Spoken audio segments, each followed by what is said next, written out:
Assalomu alaykum, hurmatli Qulupnay biznes kanalining obunachilari.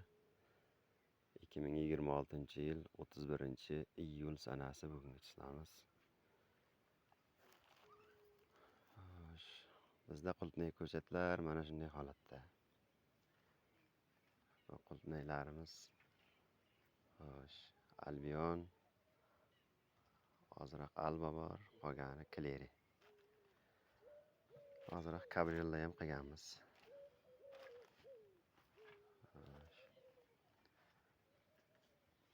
Mana bu ko'chatlarimizning ekilganiga 20-chizada ekilgan, bugun 11-kuni.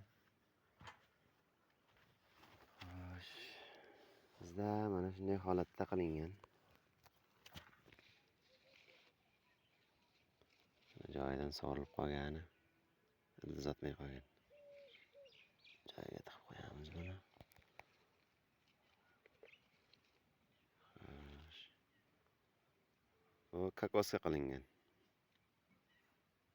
11-kunda holatidagi mana shunday.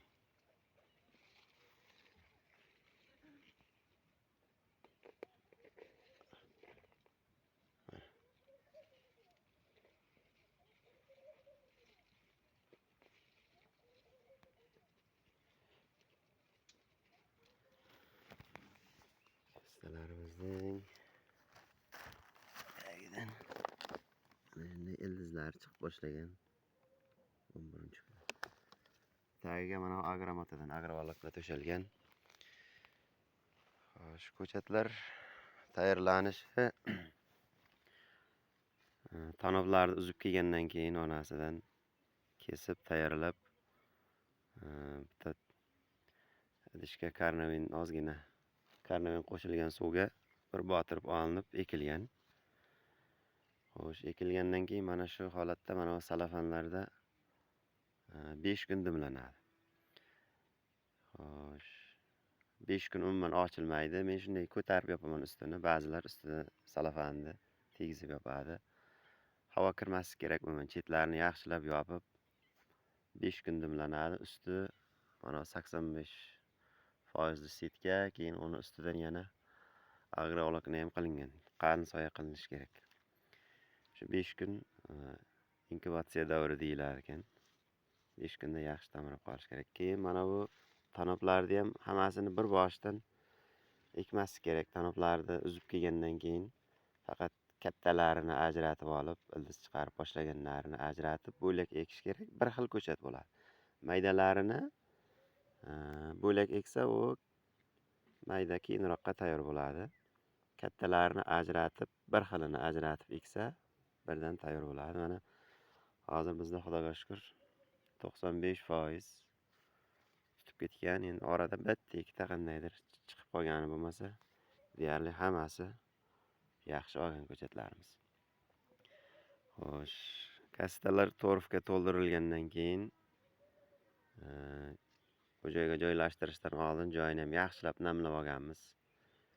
Shu namlangan joyga keyin kastalarni qo'yib, yana ustidan 1-2 marta qayta suv sepib, keyin yana oxirgi marta suv sepishda hali ko'chat ekishdan oldin ildiz dori bilan ildiz chirishga qarshi beriladigan dorini kokosning o'ziga yana sepib chiqib, keyin ekilgan. Xo'sh. Bu yoqdagi ko'chatlarimiz hali 11 kun bo'lmagan bularga. Bular 9 kun. Mana bu ko'chatlarga 9 kun bo'ldi ekilganiga. Bismillah. Mana bu 9 kunlik ko'chat.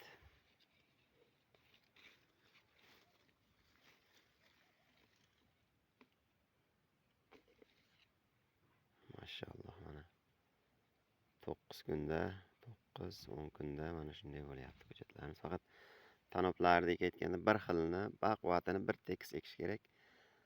Ildiz chiqarmagan mayda tanoblarni bo'lak ajratib eksa bir xil bo'ladi shunda. Xo'sh. Mana bu rotlardan foydalanganmiz. 10 litrga 30 grammdan solingan. Men dozasini sal kamroq qilaman har doim. Xo'sh, bundan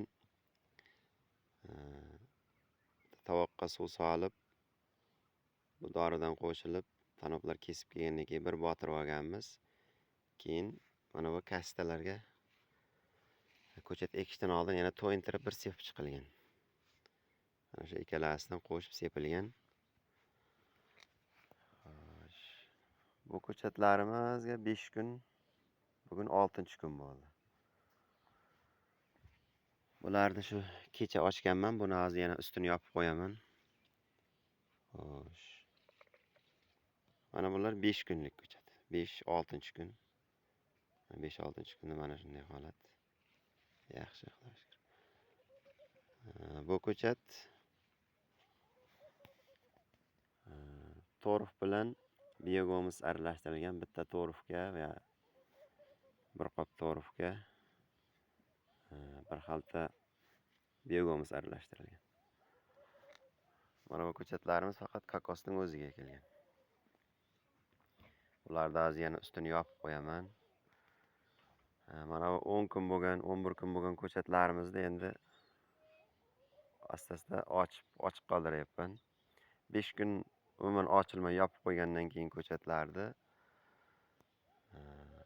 asta-asta keyin kechki payt ochib, ertalab ochib, bu salafanning ichki qismi bilan tashqaridagi ob-havo bir xil bo'lganda ochiladi. Agar obedda yo obeddan keyin ochsa, mana soat 2-3larda buni ichi issiq bo'ladi, tashqari salqin bo'lsa, ochgan payt birdan stressga tushib qoladi.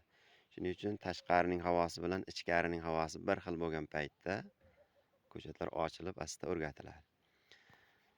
Bularga 5 kun deganda, xo'sh, dimlangandan keyin 5 kundan keyin ochib, bir marta kalsiy nitrat berdim. 10 litr suvga 5-6 gram kalsiy nitrat qo'shib, bir marta sepib chiqdim.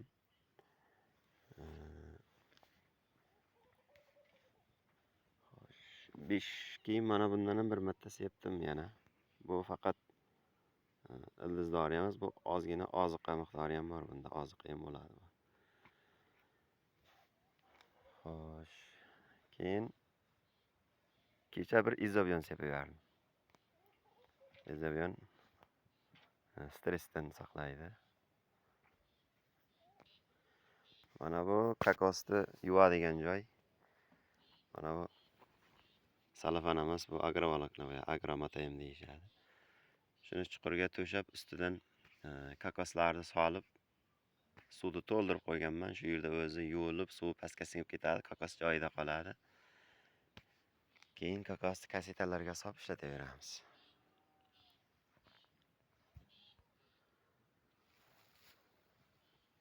Bizda hozir ko'chat haqida ma'lumotlar shu.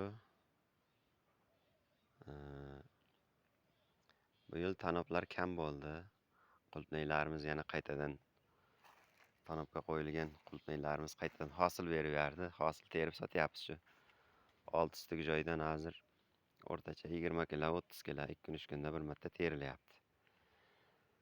Shuning uchun sotiladigan ko'chatlar hali qilganimiz yo'q hali. O'zimiz ekishga tayyorladik. Sotiladigan yo'q hozircha. Xudo xolasa agar endi yana tayyorlasak bo'lib qolishi mumkin.